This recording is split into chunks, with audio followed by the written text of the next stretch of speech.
Welcome to No Prize Podcast, the late September edition. This is the professor. That's Johnny. That's Lucas. What's going on, gentlemen? Well, I don't know. It's like 2 weeks in.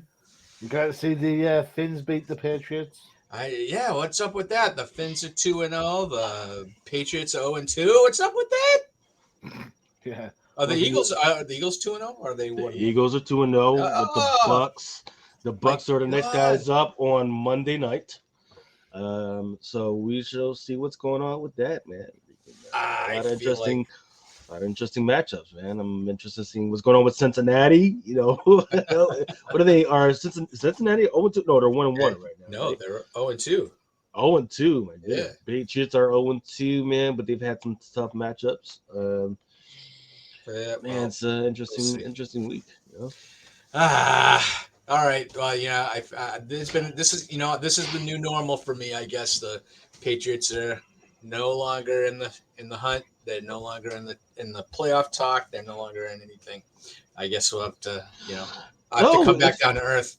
No, it's crazy because they are in the talks, but it's more about the moves that Bill Belichick was happening because Joe Burrow had something going on. I think he got hurt, so the Patriots actually signed one of the backup guys off of their backup freaking roster. Yep, I read that. Yeah. So now if Burrow can't go, they have no quarterback. I heard. Yeah. They got Joe Mixon out there trying to throw balls. Yeah. He said his ankle, hasn't he? So he can't. He said his ankle, so he can't like lean forward to put weight on. So his balls lost some zip apparently. It's crazy drama for having the highest paid quarterback in the freaking league, man. That's why you're supposed to pay these guys so you don't have these problems. But guess what? 7. Cricket bat. Johnny, I hate it when my balls lose my zip. Yeah, me too. No. We can get tablets. Apparently, get tablets now. So. All right. Yeah, your insurance can afford it anyway. We have a national health. I'm all right. I want to say that with Disney Plus this week, we had probably the last 2 weeks the biggest episodes of Star Wars I think I've ever seen, and I'm talking bigger than Mandalorian, bigger than Book of Boba Fett, bigger than the movies even. Really, I thought the last 2 episodes were just unbelievable, riveted to the screen. I couldn't take my eyes off it. My jaw dropped a couple of times, and just like it's become one of those appointment viewings, and this hasn't happened in a long time, to actually sit down with my son and not like actually watch it with him, so that I don't miss anything, and to kind of to experience it for the first time with someone else. And I haven't felt that way in a long time with a Star Wars show or a Marvel show, to be honest with you. So I'm really interested in the events that have happened in the last couple of weeks in Ahsoka and what you guys think of. It seems like episode 6, they kind of rewrote the manual, didn't they? A little bit. Well, so let's go back. Episode 5, Sure. The one is the one with a lot of Anakin stuff in. That's the one of the Clone Wars, and they go back and And some of that visual was spot on. You know, when the shadow switched from Anakin to Darth, spot on. Had to laugh as Shed Lord, considering the Clone War consists of Anakin, Ahsoka, and maybe 4 troopers, and you never see a face of a trooper with his helmet off because obviously they haven't paid the actor to come back and do his stint. Well done, Disney. Woo! Yeah, it was visually, it was striking. There is ramifications. I'm getting it kind of from the other side because my wife, as I said, is watching Rebels from the start now. Good for her. Yeah, definitely. And Ahsoka is starting to put the pieces together to work out the Anakin's Darth and stuff like that. So Tracy, my wife's getting to see those snippets as it builds in. The last episode, though, I don't understand why the last episode was like so like wow, because like nothing happened. Thrawn showed up and they went on a mission, and then they found Ezra in the most anticlimactic manner of which you could find somebody. It's like, I tell you what I'm going to do. I'm going to go for a ride on a wolf pony, and then I'm just going to come across the guy. Simple. Yeah. Wow. Well, Wow. You know what's going to do something called Star Trek, because you have to travel like this. And then, I mean, I can't believe the Sith, or not Sith, or whatever they're called, the Balkan Knights. I don't believe how dense they are to actually leave the ship. Thrawn doesn't trust Jedi, so why would he hang around for? You know, it's just plot hole after plot hole, and you think to yourself, the whales. I mean, the whales travel through hyperspace the same way that the Super Ring did, so therefore, Ahsoka should be turning up during this episode. Again, Lucasfilms or Disney, whoever edits these things, has no idea of time scales. You know, I've said this before. You know, Luke can become a Jedi in the time it takes the Millennium Falcon to fly from the asteroid field to Bespin with no light speed. Nobody. That's a 45-year-old plot hole you're talking about. I mean, nobody. The only person that's aged in this show is Ahsoka and Ezra.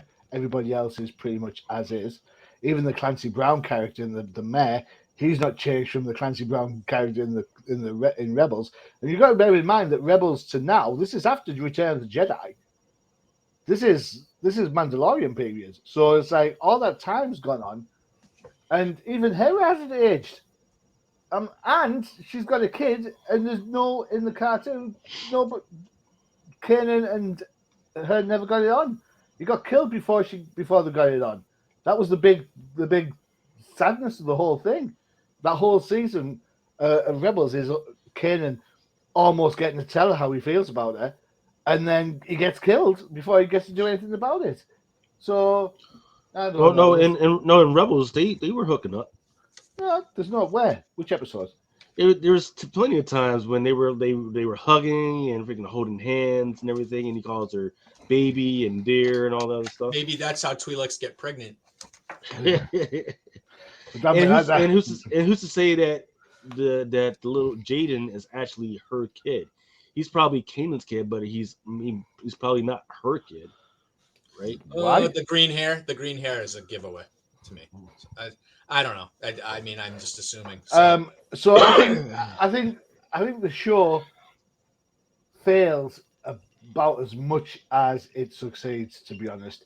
And I still don't think she's great. I don't like Rosario Dawson. Is it Rosario Dawson? Is that who it is? Yes, it is. I don't like Ahsoka being all like wise and all this and all that kind of. Where's the energetic? She's not wise. She turned the back on the Jedi. What do you think about the younger actress in the flashback? She was fantastic. The younger actresses for Ahsoka were spot on. Was really spot on. Even Hayden Christian, I thought was decent as well. Obviously, they had to probably do some CGI on him a little bit, but I thought that was great. No, I just think for the importance of what the last episode was supposed to be, it felt like a filler episode. I see. I'm going to disagree with you because I think that episode 6 was, first of all, very, very difficult to beat episode 5. Episode 5 was fantastic, and you kind of have to feel like you're coming down a little bit from that episode to this episode. But I think episode 6 was so full of story, the backstory, just stuff that drove the plot, stuff that the Witches of Dathomir, explaining all that, explaining a different side of how the Force works over there, and then the what are the what do you call them, Bakken Jedi? What they're like trying to look for something, some ancient, some even more ancient power. So now, like, we have a couple of episodes to figure out what that is.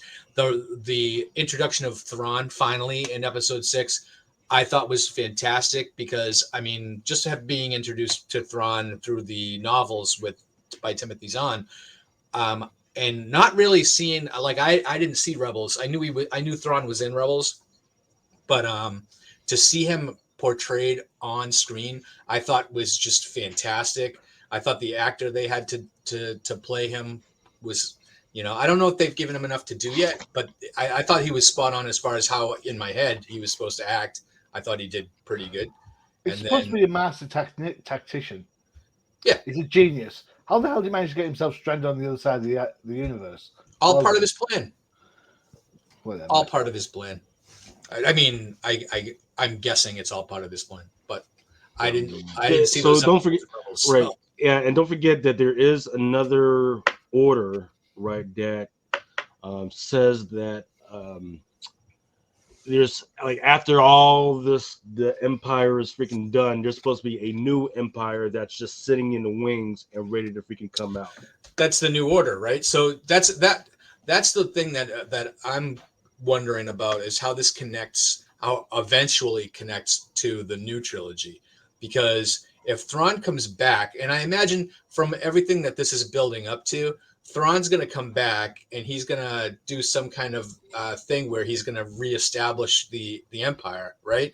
And then somehow the Empire has to turn into the New Order within a certain specific time frame, because we are post Jedi, right? So they've got about 20 years tops before Snoke is in power. So what happens there between Thrawn and Snoke, and which is really just the Emperor in a clone body. So it's very interesting to think of what exactly could go on, and that this might be just the kickoff of that time frame, because they can pretty much do anything at that point. But I'm looking forward to that. And I think that I think it was a few months ago that the news came out that there's after this the next season of Mandalorian is going to wrap into Ahsoka, and it's going to be a movie, right? It's not a season, right? They're just going to finish all the storylines in a movie. Is that? Oh, dear God, hope not. That's what I heard. I heard everything was going to be wrapped up on the big screen, and that was probably going to be the next time we saw a Star Wars movie. So, but I don't know. I think that that this has been it's been a long time since there's been appointment viewing for me, and I've been 9 o'clock Tuesday night. That's been going on, and that tells me something right away. So, if I'm finding time to watch it, it's a good show. Fair enough. All right. All right. So let's get away from Ahsoka then. Well, and just to mention, probably next episode we're gonna have at least one episode of Loki to talk about. Loki season 2. I'm gonna put this out there right now. You're not gonna watch it. I'm absolutely totally not gonna watch it. Sorry, you don't pay me enough to watch it, so. Oh no! Start throwing some cheddar cheese my way. I might get. I'll let you know if it's worth watching, and then you're not gonna watch season 1. So. Well, I am not going to watch season 1. I dropped out of season 1 because I got so I've got no incentive whatsoever to watch this. So that will be a machine devoid conversation. Yeah. What's this, right, Lucas? Yes, sir. So with the big reveal of Ezra Bridger and Thrawn in this episode, I decided to look at how their first appearances in the comics were doing. The episode aired September 20th. So before then, the first appearance of Ezra Bridger was in Kanan the Last Padawan, which is also first appearance of Kanan. Prior to that, it was hovering around the $20 to say $65 freaking range. September 20th, when it aired, it jumped up to $85 for that one. Now, go ahead. I've read that book. It's not that good. It's not. But, they were able to make, a whole Rebel series and everything off those two characters. Now, the next one is Thrawn. Thrawn's first appearance was Star Wars Heir to the Empire #1. His was hovering just around the 95 to 350 range. September 20th, it jumped up to $400 for that book, for 9/8 and some of the raws right now. So you'll still see some of the ones that are going for under that, but still just to see that as the average is $200. That's still pretty good. That's interesting.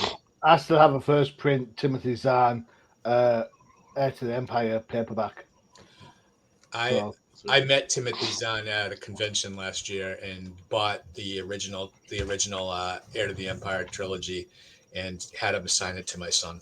So it's an absolutely, if you like Star Wars, yep. Timothy Zahn is the guy who puts all these random pieces together and just delivers on every level.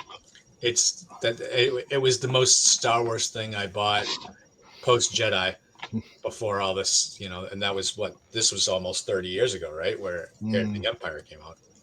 And I'm surprised it took this long to get a live action Thrawn out there. Yeah. Well, the reason for that, the reason I didn't interject, no problem, is that for so long, the Heir to the Empire series and those legendary Star Wars books that came out between the rehashing and all the doohickey, they were classed as non-canon. Yeah. So in Addicted Cruisers, traveling to hyperspace in the planet atmosphere, Thrawn, the Nograi that appears in Rebels, all these things were supposedly at the time non-canon. It was kind of like this was a kind of what could be universe. It's only been recently since Abrams, I think, maybe Rebels beforehand perhaps, has started going back and trying to include some of this stuff. Some of this stuff is too good to not remain canon. Exactly, and I think if we can get a Mara Jade going on, I'd pretty much be okay with that. I would be as well. There's some characters out there that I would really like to see show up, even if they might not be. I was a fan of the Solo kids, so I like the Solo kids a whole lot better than I like Kylo Ren. That's for sure.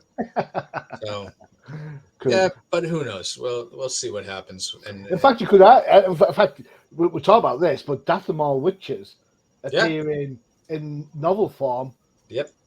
Yeah. The expanded universe stuff. Yeah, exactly. Yeah. Okay. So it's just another piece of that. They're just mining the expanded universe content to figure out what it is that they want to bring back. But yeah, there's a lot of stuff out there that's really good. I read a lot of the expanded universe stuff when I was in my 20s. Back when they were just pumping stuff out. And there's a lot of it that was really good. All right. So maybe eventually we'll see some of that stuff. All right, let's jump to our first review and then we'll take a quick break. We are reviewing Captain America #1, another new #1. But we're welcoming back to the world of comics writer J. Michael Straczynski, with art by Jesus Zayas, colors by Matt Hollingsworth, letters by VC's Joe Caramagna. And if you don't like it, blame the editors, Caitlin Lindved, Alana Smith, and Mr. Tom Brevoort. All right. This book is more of an reintroduction to Steve Rogers. A new reintroduction. He doesn't really, but this really is kind of like, hey, this is who he is and what he does, and then a heavy flashback scene, which is going to influence, I guess, the future storyline, right? So the weird part on this is, it seems to me like that he's. Can I say this? He might be getting a little political. Captain America. No. But it's getting more socially aware. What I thought was funny is, well, not really funny, but so Steve Rogers is living in an apartment in the Lower East Side of Manhattan, and it's apparently he's living in the same apartment where he grew up, which I thought was weird. And then we find out that through the battles that his apartment's like a mess, which I imagine most of Manhattan might be, right? Or most of is probably a mess from all the superhero fights. And so they decide, the owners of the building decide they're going to sell and evict all the people that are living in the building.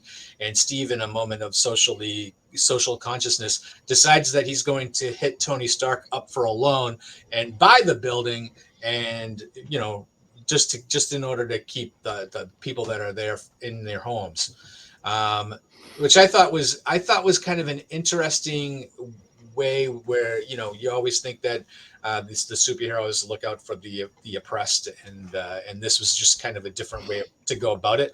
But I kind of feel like it was almost like a liberal Captain America hitting up the conservative Tony Stark for a loan. That's where I kind of felt the politics come in. But anyway, it was a weird book in the way that Sue Storm drops in, and I was like, why would Sue Storm just drop in to see Captain America? That almost never happens. And then she recruits him into fighting Psycho Man, and that's the only action in the book, really, right? Right.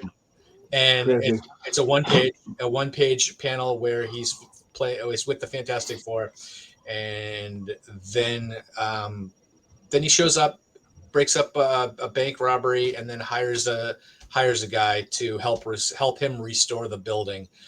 Interspersed into this plot line, I guess, is these flashbacks with him back in before the war, when he was a 14-year-old kid trying to take care of himself after his mom dies, which I think that's actually a bit of new canon, where Steve's mom passed away about 4 years before he became Captain America. So he was on the streets taking care of himself for 4 years. And that was something that I never thought that they really explored.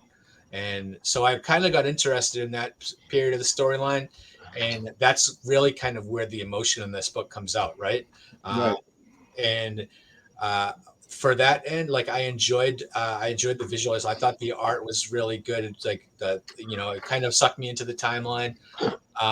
And then the big reveal at the end is the Nazis, where Steve's just hungry for a ham sandwich and realizes that they're giving away food, and he shows up and it's a Nazi rally. I thought that was an interesting twist. We all know that there were Nazis in America back before the war. And I thought it was an interesting little twist, and see where this story is going.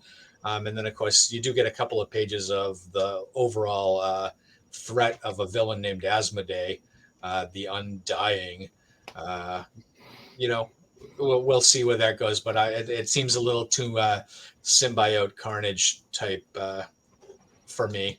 So we'll see what happens. What did you guys think about this book? I thought it was a nice, strong issue number 1. Yeah. So I mean, look, that's you mentioned the part about the Nazis at the end. I wish they would have sprinkled it a little bit more, right? So just kind of, so it's not a big reveal at the end, because during that time frame of which this was happening, it was a much more bigger problem that was happening in the United States, right? Because this is post World War I. Everybody's still trying to get their struthers.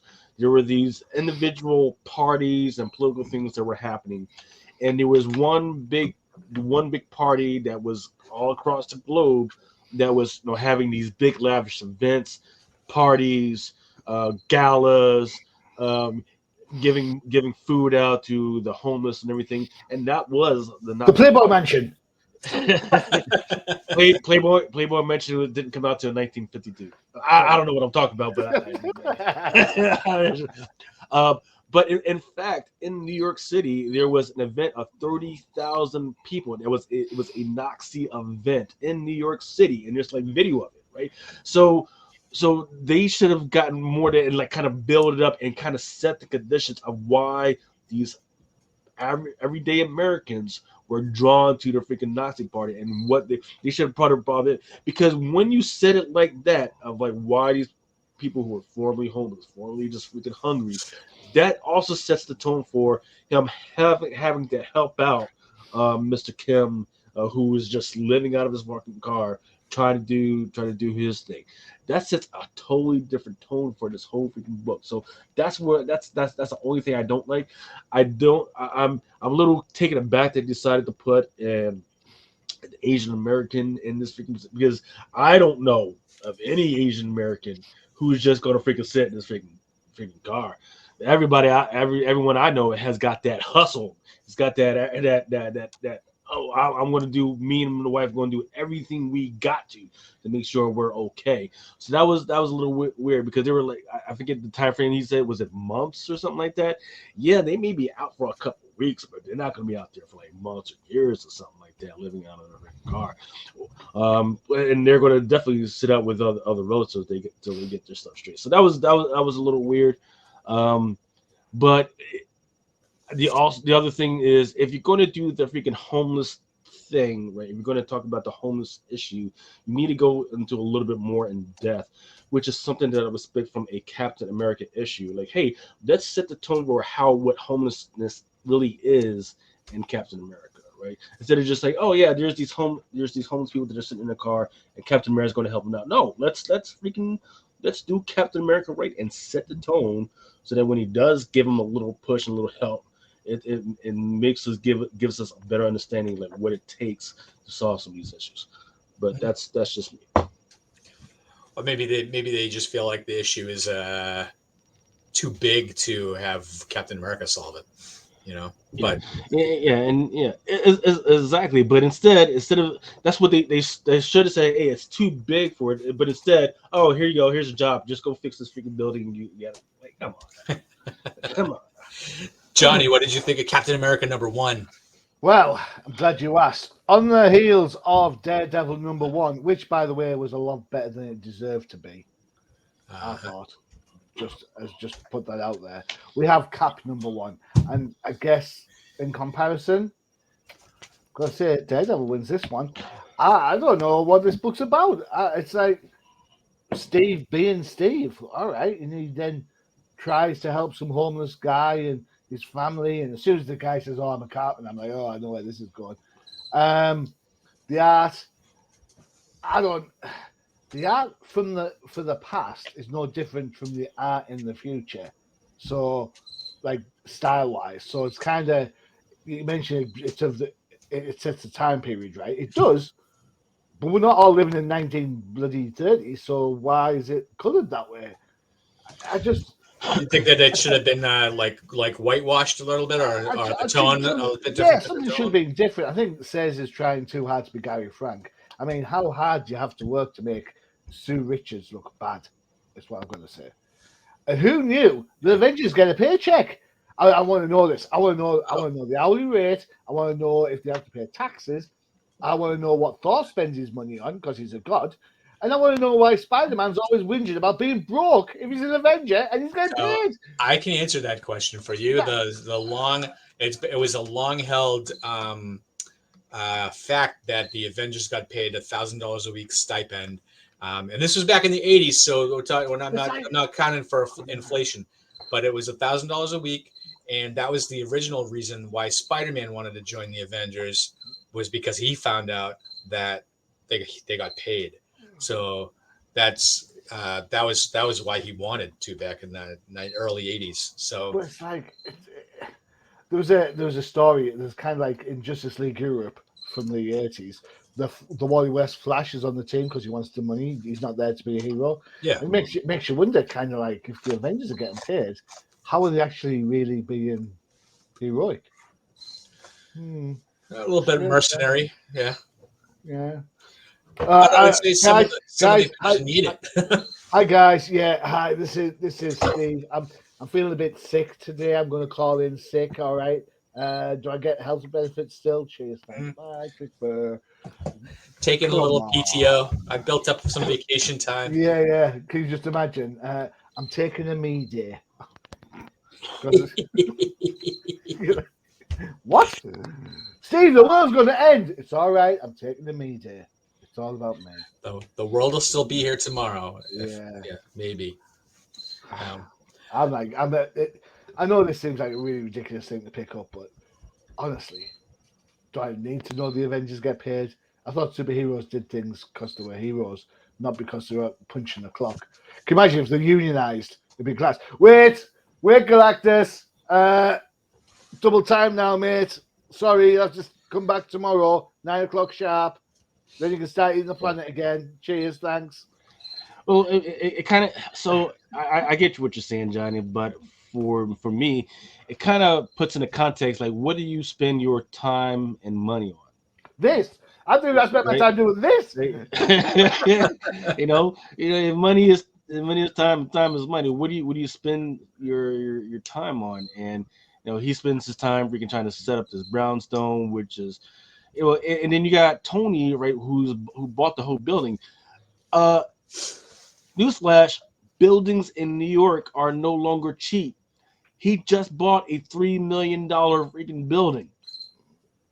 That's not. I don't care if the windows are blown out and the freaking doors don't work and the plumbing doesn't work. That's a $3 million building by itself.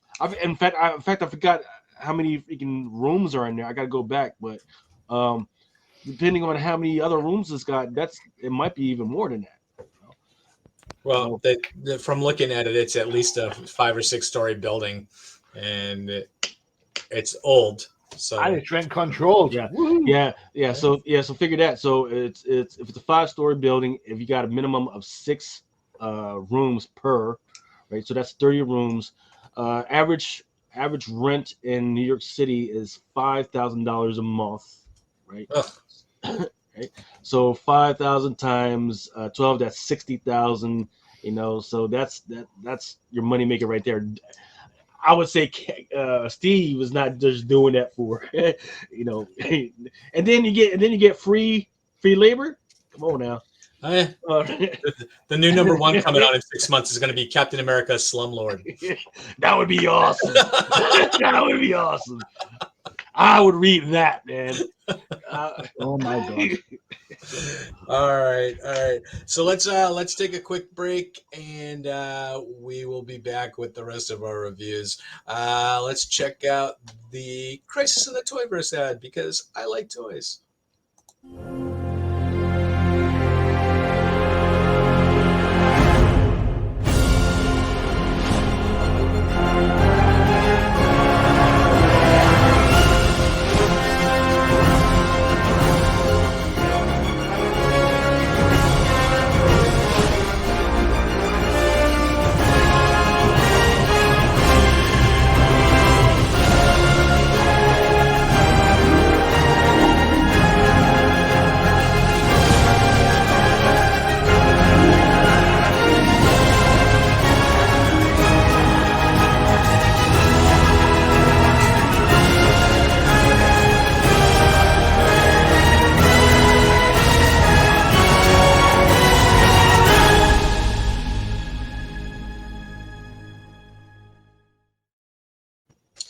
All right, make sure to check out Crisis in the Toyverse with our own Bobo, and good collecting toys, or the Juggernaut will get you. The Juggernaut will get you. All right. Let's jump into our next review. Let's talk about the Amazing Spider-Man. We haven't talked about the Amazing Spider-Man for a couple of months. I think that was we took a break. We all took a well-needed break, right?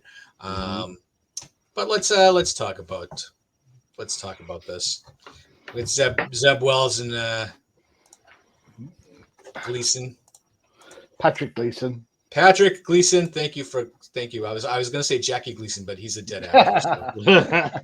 Art by Patrick Gleason, colors by Marcio Menez, and letters by VC's Joe Caramagna. And if you don't like it, blame Tom Groneman, Nick Lowe, and that's it.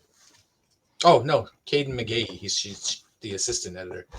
All right, so who wants to take on this one? I'll go first. Oh, I'll go first. I'll go first because I'm short and sweet on this one. A little while ago, DC did this thing called Dark Metals, in which loads of various versions of bad Batman rocked up, and the evil one was there. the one that looks like Judge Death from 2000 AD. It was the Batman Who Laughs. And he does crazy things like goes around and hunts Batman's allies and laughs about it. Oh, wait a second. That sounds really familiar. This book is still a hard pass for me. Absolutely. Don't get me wrong. Gleason's Mary Jane in a leggings and a shorts and a cute bunny slippers. Yeah, great, well done. The dialogue, take the tunnel, don't take the bridge. Yeah, I get it. It's clever. Yeah, well done. But it's taken this long for Peter to lose his temper about what Norman did to Gwen Stacy. Really? It's taken this long? Come on. Pass. So, Lucas, what's going on with this book? Because we've seen a couple of issues ago, he got hit with Craven's spear that was supposed to restore Norman's sins, right, and bring back the Green Goblin. But instead, the spear hits Peter, and now all of Peter has received all of Norman's sins, right? Or basically Norman's attitude, where he wants to just get back and have revenge on everybody. And that's pretty much what he's been doing. Last issue, he buried Craven in a kind of a sadistic version of Craven's Last Hunt, where Peter just turned the tables on Craven. And I think I even mentioned in the last podcast where he threw the shotgun in with him and said, "In case you want to skip to the end." And I was like, let's just skip to the end. But then this issue where they're just having him do more of the same, where he attempts to take out Tombstone again. He beats the ever-loving piss out of Norman. And now he's going to go try to get revenge on Mary Jane for breaking up with them. Is Zeb Wells just out of control here? I mean, I kind of think it's sometimes amazing. It's them to someone. Yeah, it's the stuff that should have gone down a long time ago. And yeah, sometimes you know what you want to happen, and it's the stuff that you say under your breath, and it's those intrusive thoughts. But when you've been freaking hit with that freaking the sins of the Father and the Son and the Holy Ghost, that's what they're alluding to here. You know, it becomes too much. And now he's going off he's trying to freaking close all the loops on everything in this freaking life. Like you said, hey, all I gotta do to kill this dude is fucking just unplug it. Okay, let me go ahead and unplug it. All I gotta do to fucking kill Craven, the dude that's been trying to kill me all along, is shut him in a freaking box and give him a freaking gun and see if he kills himself. Freaking done. So this is strategically freaking genius, where the guy is unhinged, but he's not actually killing anybody. He's giving them the choice. Especially like you just unplug them. That doesn't mean you're gonna freaking die, because you could. I've seen that happen plenty of times. So, a family member unplugs some shit, and a grandma ain't ready to go yet. She's not ready to give over that insurance freaking money, right? So I just want to see what happens when he actually catches up to Mary Jane, and I forget the name of her Paul, whose father, by the way, was the one that tried to kill him. By the way, so don't forget that, right? That's not like he's gonna come out of nowhere. Oh, so basically, your father tried to kill me and my girlfriend at the time, and then the son comes and takes my girl away from me, and you guys are just sitting up, and you got her in this Nurse Ratchet freaking, I forget what this thing is called, and just sitting up, mourning over these kids that never really existed here anyway, right? And yeah, she's stuck with you. So yeah, let's get the story going. Yeah, I can't wait till the freaking next issue of that to see how much unhinged. Unfortunately, when he shows up, he's just gonna be a freaking monster. She's gonna be like, red flag and everything. But yeah, freaking yeah, Peter, get it. Freaking go after these, because go MVP. And yeah, don't forget Tombstone. A few issues ago, maybe 10 issues ago, tried to freaking wipe Peter off the face of the earth. He put him in a trap and then freaking tried to kill him, and then he left him for dead. He left him with 20 dudes to freaking say, "All right, go ahead and finish this. I got this wedding to plan for," right? So, who's Paul's father? It was the other Rabin, right? Oh, okay, the Yeah. demon thing from a few issues ago. All right, Yeah, all right. yeah. So this is absolutely amazing. It's good. It's a little wonky to come into after this because remember we're still freaking off the whole Miss Marvel New Mutant thing, right? That's just okay, done and everything. The kids, they just kind of went away. Nobody cares about where the kids went anymore, except for Miss Mary Jane. She's kind of depressed. The whole jackpot thing. Yeah, right. I have a quick question. Yeah. Sorry, just to kind of sort of pour a little bit of cold coffee on this. Next issue of Captain America, Spider-Man shows up. Is that Spider-Man before he gets stabbed by the spear, or is that Spider-Man after this storyline when everything returns back to normal, or does anybody not care now? That's the third option. Is Yes. it because it's like this is BS? You know, it's Mhm. like let's just have a character show up because hey, it sounds fun, but really, no. Yep. Well, it's I've stopped asking about these continuity joints because it was just 2 or 3 issues ago when they brought back the remember what's the name of those vampires, those spider vampires, right? That guy, those guys came back. Moreland Where did and yeah. yeah? So I don't know, man. It's whatever serves the writer's story. There's just no continuity anymore. So it's I mean it's sad in that, and I complain about it all the time. But so here's the thing that is bothering me and has continued to bother me throughout this run is the rotating creative teams. So we have Patrick Gleason, and then there's one more Gleason issue, and then there's like a 3 issue arc that's Ed McGuinness is going to be drawing, and then we're going to get the gang war storyline with Ramita back on. Where I've been wanting Ramita Jr. back on this book for a long time, but it seems like what is this issue 34? I can't tell because the artwork. But if this is issue 34, I think Ramita's done like 12 of these issues, and I would rather see Ramita go do something on a monthly basis rather than do a couple of issues here and there because it just ruined. I think it ruins it for me because I like Ramita's art, and then he goes away, and then like I never know when he's coming back. So it takes me out of the enjoyment of the story, but that's just me.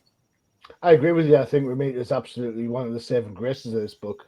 And you take him off the book, and it's like, yeah, I can't do it anymore. I can't. Yeah, you see a great cover by him, and then you open the book and there's no interior artwork by him. So I don't know, kind of like a almost false advertisement, almost. But yeah. So, all right. So let's get away from Amazing Spider-Man, and what's our next one? Oh, Predator versus Wolverine. Lucas, this was your pick. Yes, gentlemen. Look, we got Benjamin Percy on the keyboards, freaking munching out a whole bunch of nothing, right? You didn't even really need to read what was going on to understand what was going on. What's on the cover is what you get in the book, right? Predator versus Wolverine, but it's not just one Wolverine. There's quite a few that it looks like we're going to see inside this book. So, written by Benjamin Percy, art by Ken Lashley, with Greg Land, who is always a great reading artist. I like to see his stuff. Inks by Jay Lacing, Team X, Andrea DeVito, color art by Juan Fernandez. The Younger Wolverine was done by Frank D'Armata, lettering by Corpati, and your cover right here was done by Mark Cicchetto. And by the way, this was the #1 selling book this week. Really? Was this cover? Yes, sir. It was this cover right here. It didn't sell out, but the one that was consistently selling was this cover right here, which is one of the reasons why I picked it. And it's been selling quite well for the last 3 months of people anticipating this book. So they go back into like his younger Wolverine days, which Look, come on now, guys, because got to remember that at some point Wolverine he fully knew who he was. He was having issues with his dad and everything, but we don't know who his dad is right now. Is it Sabretooth or was it the other guy? I forget where we're at with it right now. But he was out on his own. It was during the beaver trapping days, and then he gets into some scraps with the beaver trappers and everything. And then while this whole thing was going down, Predator, he's just kind of like off in the woods and everything, looking at what's going down because he wants to determine who is the biggest predator of this time period, and he determines that it's the bad guys. He takes out the bad guys, and then Wolverine was like, "Oh, what the heck?" And they freaking get down. Now eventually we're going to be brought to modern day time, and the predators are freaking back. But it's not just the one predator; it's a few of them because they're going to target Wolverine because they know that he is one of the biggest predators of all time. And as you can see by the little thing on his hip, this is like right after he broke out of the laboratory where he was being made into Weapon X. His mind was wiped. He was given his claws and everything. So this is like right after that happens. So once again, you don't. It's a 5-minute read. If that, man, it's a some great art. I love Predator. I love Wolverine. This is one of the greatest freaking things of all time. They should have did this instead of that bull crap that they did a couple years ago, where they had a whole bunch of Predator freaking covers, right? And then, oh, hey, here's Predator with Black Widow. Hey, here's Predator with Jet the Shark. No, I don't care, but I do want a story, Predator versus some of the big predators on the earth. This was amazing. I'll leave it up to you guys to decide whether you love it or freaking hate it. Johnny. Well, I'm not saying that I hate this book, but I've got to question something about this book. Sure. So I love Ben. I love Ben Percy. I loved him on Green Arrow. I love some of his Angel stuff.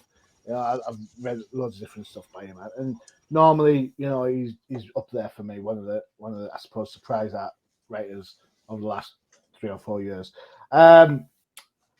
Problem with this book is that if you're a Wolverine fan, you want Wolverine to win. If you're a Predator fan, you want the Predator to win. The fact is, nobody's going to win. This is a bullshit story. And I'll tell you why. The Predator has ended up being very much like Darth Vader, very much like the Daleks in Doctor Who and the Borg in Star Trek. Yes, we're the biggest threat these various universes have to their very existence, yet always get beaten. Always. Hell, Batman beat him 15, 20, 30 years ago. Why do I need to worry about Wolverine beating him? Go check it out. It's there. It's a thing. All right. Some Native Americans beat the Predator recently in a movie. So what? Who cares? Who cares? Wolverine's bound. And this is it. Now that the Predator is, and to some extent alien as well, it's xenomorphic buddy. Now these have become such media icons and kind of their own franchises. The actual threat they possess reduces down to absolute zero. And if there's no real threat, then for me, I've got no real interest, no matter how pretty the pictures look. A prime example of this would be the fact that in one page on the Predator is stalking Wolverine, Sabretooth, Maverick, and some other guy. Now, we know that full well that Wolverine's going to be fine, Maverick's going to be fine, and Sabretooth's going to be fine. Sorry, extra guy. You're the guy. Bye. You're Ensign Red Shirt. See you later. Bye. Yeah. If you're going to try and do something like this, can we not try and be a little bit more creative? Putting two icons together like this. Does it really matter? Does it really care? Yeah. There you go. Sorry. Yeah. So I do agree with you on the Team X thing. You didn't need that. I didn't need Team X. I said the bulk of my time trying to read through this was trying to understand why in the heck they put Team X in there. I didn't need Team X. Just put Wolverine out there. If we can, let's get down with it. No, claw to claw. Well, they gotta make it feel like the Predator movie. You gotta throw some cannon fodder out there so make him look strong, because he's not gonna beat Wolverine or Sabretooth or anything like that, or Maverick, right? So that's that does take away from it a little bit. There is no sense of danger or sense of who's going to win the fight. We know that there are multiple different Predators, so we know that Wolverine can just kill this one, and maybe they have another one come back. Maybe there's a ship up in space with more Predators coming down. I would have liked to see like a team of Predators come down, not just one single hunter. I would have liked to see 4 or 5, like a team of hunters trying to take out Wolverine. I thought that would probably be cool, right? Yeah, well, that's probably issue number 2, because on the last panel you did have 6 Predators out there in the freaking woods, just getting ready to pounce down. So that's probably issue number 2. The only other thing I'd say about the writing on this one, it opens up with Wolverine saying, "They say I'm the best I am at what I do." Wolverine, nobody says that. You say it, you absolute dick. He's trying to manifest it. You're the one that says it. Nobody else cares. Yeah, he's trying to manifest it. If you say it to yourself over and over again, you manifest it, and then you are. So the other thing that I'll say, like I said in the last review about rotating creative teams in Amazing Spider-Man, this one has 3 creative teams in one issue, with Ken Lashley, Greg Land, Andrea DeVito. To tell you the truth, I didn't really see much of a difference between artists to even matter. Usually it's jarring, right? Usually the styles change, and you're like, "What?" I think it should jar for different time periods. Yeah, I mean, you're talking 1900s Wolverine versus Team X Wolverine versus Wolverine. I'm just saying, I didn't like between Lashley and Land. I didn't really see much of a difference. So that's maybe that goes just about as just as bad, right? Just maybe I should be seeing the difference in the time frames as opposed to not really knowing who did what. So all right, so that's going to do it for the reviews. Do we have a 2-minute warning today in 7 minutes? Sure, we do. Absolutely. All right, so first of all, like I said before, let me get to the full screen so I can see these. Okay. All right, so once again, doing the Terra Peak search, here are the top comics that came out or have been out. Predator versus Wolverine right up there at the top. That's the cover A. Second is the cover B and C. That's the mirror image connecting ones of Wolverine with the claws out and Predator with the claws out. Then there's Wolf Up by Night number 1 that came out about 3 weeks ago, I believe. Don't forget to watch out for the Adam Hughes 1/50 variant. Going forward, there's Transformers number 1, but that is a Image property, so don't worry about that one. Amazing Spider-Man number 34, John Romita Jr. variant. People are loving that one. That came out maybe a month or 2 months ago is the Incredible Hulk Facsimile Edition 181, the foil variant. People are still loving that one. And rounding out the Marvel list is that Spider-Gwen annual Ji-Hun Lee variant, man, that ballerina. The ballerina slippers variant, that one's still doing pretty well.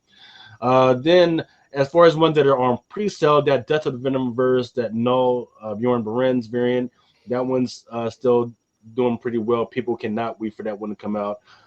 People are still looking for a Spider-Boy number 1. That one's supposed to come out not even out till November, I believe. I got to check the dates on that one. And then there's also the Spider-Boy John Tyler Christopher Negative Space variant. That one is still doing good. I think it's the first appearance of a new villain called Gutterball. I've seen it. It's a little weird, but hopefully that's not the only thing that's happening in that book. Stuff that came out this week that was the highlights. Once again, I love the Scotty Young cover. Yes, it is amazing. Unfortunately, we don't have the numbers to say that one is doing well, but yes, it is an amazing freaking cover. Absolutely freaking love it. It was weird. The numbers were behind this one up until this week. Was the Bounty Hunters number 38, that Just that Cad Bane cover. Absolutely freaking amazingly detailed, really good. Then you've got the 1 in 25 for this one, the Star Wars Bounty Hunter, the General Grievous. that one was still doing really well. We're starting to see the numbers pick up on that one, and so it's going in between $30 to $50 right now. Then there was a surprise for some of the retailers. Wolverine number 37, Greg Capullo version variant. It just popped up, so every store got at least one copy of this one. So if you see it on your shelf or in the stores, go ahead and pick it up because there's only one per store of these. All right, some of the ones that are coming out on FOC for TVs and movies. Yes, sir. Dark Droids D Squad. Yep, that one's going to be on FOC. This one is by Aaron Cooter. Then there's this one. This one is a very absolutely love this one. I would love to have a T-shirt with this one on. Then there's an Annie Wu 1 in 25 for Dr. Aphra. This one is a Dr. Aphra Clone Wars 15th anniversary with Darth Maul on it. Then don't forget that Chris Sprouse. This is the next to last one of these 40th anniversary Chris Sprouse joints. Then there's an Uncanny Avengers Fall of X number 3 by David Nakayama. It's got kind of like a Street Fighter homage. Don't forget, these are coming out the week before Halloween, or maybe like 6 days before Halloween. The Marvel Zombies has one coming out. This one with Wolverine on it, and Zombified Wolverine is absolutely fantastic. This one is going to be 1 in 100. Then there's also this one. This one is at Bjorn Beren's freaking with Zombified Wolverine and a Zombified Hulk. Hallow's Eve. This one is an amazing one as well. I believe this one is a incentive variant as well. This Art Adams Amazing Spider-Man with Black Cat on there is absolutely fantastic. Love the front meat hanging out. But then there's also the Amazing Spider-Man New Champions sidekick cover that's over there on the right. This Margaret Savage Fall of X Dark X-Men is an absolutely fantastic cover as well. Still not gonna make me read the book again. Then no matter how many thigh highs you put on there, I am not looking at that book again. she shows up in Jean Grey on the cover as well. So they're definitely doing something that's making me think about whether we should start picking up the first appearances and going aggressive after that one as well. Then this Realm of X Magic on the freaking cover, going toe to toe. Immortal Thor. This is kind of a slice of life, man. You just got the man freaking sitting under Yggdrasil reading the Gods cover. So I don't know what's going on or whether we should start picking up Gods or what. He's trying to work out where he's going to spend his paycheck. Hey, that Marvel, these comic books are kind of expensive nowadays, anyways. Haven't the pre-orders from Gods been dismal? Yes, nobody cares about this book. Nobody cared about the book. I mean, I'm trying to think. Did the Gods come out already? No, it's not out yet. But from what I hear, it's not. Well, because the problem is that you got this book with a whole bunch of new characters, but it's not their first appearance. Yeah. You put out the first appearance in a free comic book day, right? So why would I spend money on this issue number 1 if that's not even the first appearance? What are they thinking? Come on now. Then you got this Dark X-Men Scotty Young, number 3. There's Immortal Thor, Alex Ross. It's kind of interesting. I kind of want to know what's going on with here. It kind of looks like he's smashing away at these Mcron crystals. So I gotta figure out what's going on with that. Then there's a Miss Marvel New Mutant Peach Momoko. That one on the left hand side. That is a 1 to 100. Actually, I like that cover. It's kind of wonky, but it's a 1 in 100. So it's going to be tough. So if you see anybody out there putting that out there for less than $100, you might want to go ahead and grab it. The other one that I love in the last cover that we're going to cover right now is this Uncanny Spider-Man. This 1 to 100 rose beige cover. I know a lot of people are not going to read it or care about it, but this cover is going to be probably in the top 25 of covers of the year, unless something else freaking bounces it out. Why though? Cover. It's a beautiful cover. Yeah. It's nothing. Why? I mean, it looks like a lot of other covers I've seen. That's Silver Sable, right? With Nightcrawler. Yeah, Nightcrawler with Spider-Man. You know, I don't know. It doesn't look very special to me. I've seen a lot of better covers this year. Yeah. Oh well, the ones that are out there, no, we'll see. Okay. So yeah, well, I mean, if you want to come up with your list of the top covers, absolutely. I'm serious. Like let's because that's something that I've been slowly putting covers in a folder and saying, hey, here are the ones that are out there that people have absolutely been. 3 of them are going to be from Star Wars, Darth Vader, black, white, and red. Mm-hmm. Yeah, remember that? That's the Emma Frost Sinister book. Yeah, that's got to be up there. Yeah. So there's a few, I guess. All right. Yeah. All right, so that's going to do it for this episode of No Prize Podcast. Thanks for sticking around with us and be with us again for, we'll be in October next time we do.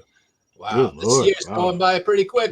It is. So get your pumpkin spice on, and I'll see you in a couple of weeks. Adios. Adios.